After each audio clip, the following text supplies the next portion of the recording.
Hey everyone, in this video we're going to be going over rules to follow when investing in China. Now this video is going to go over a lot of the risks and different things that I might not have went over too thoroughly in past videos with Alibaba and Baidu. We haven't done a personal video on Tencent, but it's another big Chinese company that people like to invest in. Now, before getting into it, smash the like button and subscribe to the channel if you haven't subscribed yet.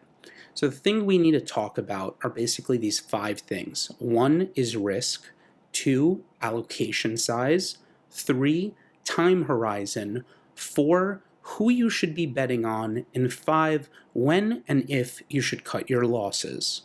The first thing we need to go over is risk. One reason that Chinese stocks have been going down is there is a lot of basically regulation happening. And this is true communism. I'm going to read to you a small part of an article I was reading, and then we'll go over it. It says, since earlier this year, Chinese President Xi Jinping has described the nation's ever larger after-school tutoring industry as a chronic disease that has increased the cost of raising children and held down China's birth rate. Last week, regulators ordered the tutoring firms to become non-profits and placed harsh restrictions on their business operations. Stocks in China's 3 largest online education providers, already tumbling for most of the year, shed 2/3 of their market value nearly overnight. Now, this is straight communism. The honest truth is basically the government said that this is not good for the general Chinese public, that the young people need this education. And we're not talking about just like public schools. We're talking about tutoring companies for tutoring kids after school. And they basically said it is illegal to be a for-profit tutoring company, just overnight, like that. Boom. No longer can you be a tutoring company. Now, if you want to be a tutoring company, you got to be a non-profit. So what happened to companies that were public Chinese stocks that were in the tutoring business? Well, let's look at this one. TAL Education Group. This stock is down 93.95% in the past 6 months. It was already crashing during regulation, and then it lost 2/3 of its value or whatever overnight on that rule. This company was almost a $60 billion company. We're talking about a massive, massive company. It's now worth $3 billion from $60 billion. I mean, you can see how devastating this regulation was to this company. So in this case, government intervention has basically killed this company. They have to be a nonprofit. I mean, that's basically what they said. Now, this is a clear example of the risks involved when you invest in a Chinese company based on these Chinese regulations and government intervention that can happen at any minute. Now, the bottom line of this was just to show that the Chinese government, it cares about protecting the people of China. It does not care about profits for companies. Their interests are not about making investors wealthy. So could things get worse? The simple answer is yes. It's important to understand that things could get worse. Some people commented that I did not go over risks as much in my Alibaba video, and that is why I feel it's important to go a little deeper in this video about these things. So here are some of the things that can make things get worse. 1, new regulations, possible delisting. 2, if growth slows or stops for the underlying business. 3, if the net income continues to drop, not just the revenue, but if net income starts to drop, even if revenue is going up. 4, if the mergers and acquisitions continue to be blocked, if the government doesn't let these companies acquire smaller companies and continue to expand and grow.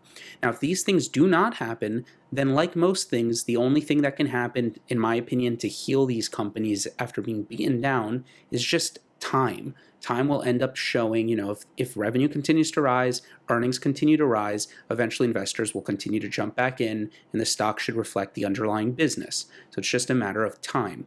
Now, as far as allocation, when investing, I think it is important to set a max allocation. It doesn't matter if your account size is $100 or a $10 million account. You have to have an allocation based on percentages that you go into an investment. Don't make this allocation as you go. Make it before you buy. So first, decide a percentage per stock or per sector. So for example, you could be deciding your allocation on Alibaba stock, or you could be deciding your allocation on Chinese companies as a whole. You don't want your account to have too high of an allocation when there's high risk. So that's the second thing.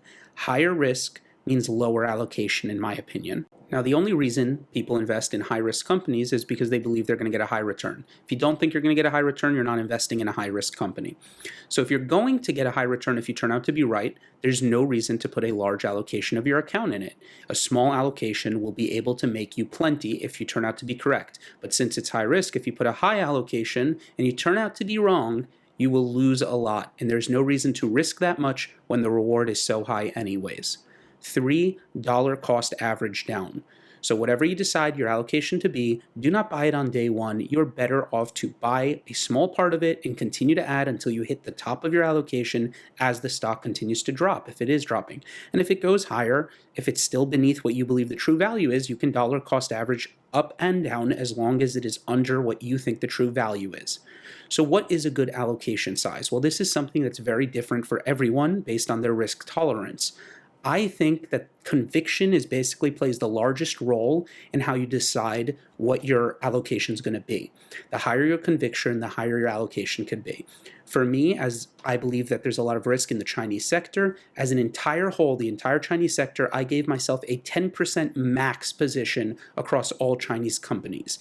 Now, that does not mean I'm at 10% today. I'm actually far below that. I'm about closer to 4% or so. But if it continues to go down, earnings continue to go up, I wouldn't mind continuing to add, and I set a max at 10% across all Chinese companies. I probably will never get to that 10% because I think even that is a little too high, but it's important to set a limit for yourself. Now, I have been guilty of over-allocating. When my conviction was extremely high and I felt that the risk was low and the reward was high, then I over-allocated. For example, when Tesla was a $30 billion company, it was doing about $25 billion in revenue for the year, it was growing revenue at 50% per year, year over year, I basically went all in, to be honest. Now, did it work out? Yes. Was it something I'd recommend others to do? No. The issue is when you over-allocate, like going all in and things like that, even if it worked out 9 out of 10 times, the 10th time you basically get destroyed. So you should not do it unless you really can afford to lose all that money and you really have an extreme high conviction. And even in that case, it's just no reason to go all in. You don't need to take the risk. Now, time horizon. This, I think, is extremely, extremely important when investing in risky companies because you have to be able to sit this out. So if you plan to invest in Chinese companies, do so with a long time horizon. If you need to access this money that you're investing for expenses or something in the near future, I don't think it's something you should invest in a Chinese company then. My time horizon is 5 years when thinking about these Chinese companies. If you can't hold it for the long run, stick to less risky stocks, or maybe don't even have it in stocks, have it somewhere else if you need to access this money soon. Now, the next thing is who to bet on. Many Chinese companies are going down. The question is, which one should you buy? In my opinion, you should stick to the big three. That means Alibaba Group, Baidu, and Tencent. These three companies of all Chinese companies are the ones I prefer to invest in. I do not want to be investing in small Chinese companies that basically have a higher chance, in my opinion, to get delisted, that the numbers would have a higher chance of basically being fraudulent or different things. I'm not accusing any specific companies of it, but if I'm going to invest in a foreign company, especially a foreign Chinese company, I want to bet on the big three. Now, the real question you have to ask yourself is, when all of these Chinese companies are on discount, why buy anything else but the best of the best? They have massive growth. They are printing cash. They're already extremely profitable. They have diversified revenue streams, and they are trading for cheap valuations. There is no reason you would want, there's nothing better like in these smaller stocks. They're not growing much faster or anything like that. They're a massive growth even at these huge valuations for Alibaba, Tencent, and Baidu. So, of these three companies, which are the best? In my opinion, Alibaba is the top pick. After Alibaba, I like Baidu and I like Tencent equally. I think that they present different types of values. Now, if I had to pick one, like I said, I'd pick Alibaba. If you wanted to invest in all three, the way I would split it is I'd go half Alibaba, a quarter Baidu, a quarter Tencent. Now, when do you cut losses? This is extremely important. It's probably the most important piece. I have made more money by cutting my losses quick when things start to change on my thesis than being right.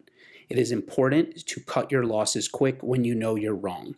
A great investor constantly questions themselves and is ready to change positions the moment they identify a flaw or a crack in the thesis.